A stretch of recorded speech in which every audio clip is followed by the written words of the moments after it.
Blwyddyn yn ôl, cyhoeddwyd cynlluniau i adeiladu fferm wynt ar gyrion Llanddewi Brefi, a chludodd ynni trwy Peilonnau i is-orsaf y Grid Cenedlaethol yng Nghaerfyrddin. Cynllun sydd wedi arwain at anfodlonrwydd yn lleol gyda nifer yn mynegu pryderon.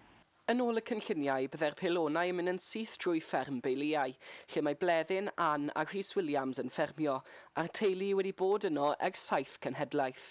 Mae fe'n anodd dychmygu sut bydden ni'n gallu rhedeg y ffarm, achos mae'r llwybr yn mynd trwy'r ffarm yn rhannu ddi yn ei hanner. Mae'r cynlluniau a gyhoeddwyd gan Green Gen Cymru fydd yn cael ei adeiladu gan gwmni Built Energy yn ymateb i nod Llywodraeth Cymru o fod yn wlad zero net erbyn 2050. Mae clonc Trwywyr Dim wedi cysylltu â Llywodraeth Cymru, ond cafwyd dim ymateb. Yn ôl y cynlluniau, mi fydd 40 tyrbyn gwynt yn cael ei adeiladu ar safle lan fawr ger Llanddewi Brefi.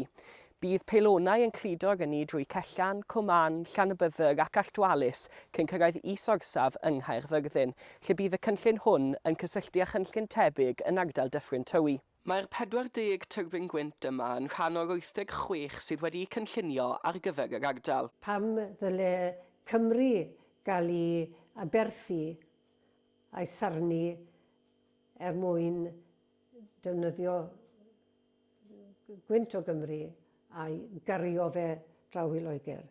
Mae clonc Trwywyr Dim wedi cysylltu â Built Energy, ond ni chafwyd unrhyw ymateb.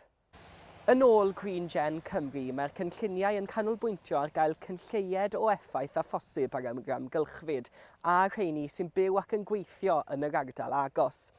Maent hefyd yn dweud heb yr is-adeiledd ni all Gymru fod yn wlad zero net. Mae anfodlonrwydd i'r cynlluniau ar ddwy ochr y ffin.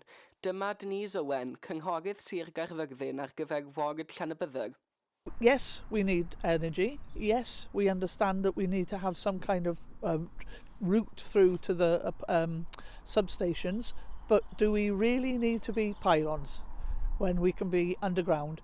Why scar the landscape? It's already been done to Wales enough. Mewn datganiad, mae Plaid Cymru wedi croesawu defnydd tyrbynau gwynt i wneud ynni yma, ond yn gwrthwynebu defnydd Peilonnau i gludo yr hynny. Dywedodd y cynghorydd Eryl Evans ei bod hi'n gweld na fydd ffermwyr yr ardal yn barod i weld Peilonnau ar draws eu caeau, gan ychwanegu y byddai hynny yn sarnu ein golygfeydd godidog.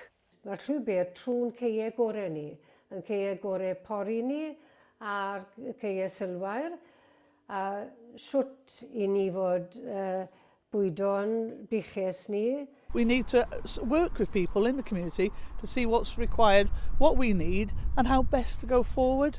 Don't just force it on everybody that we need these pylons.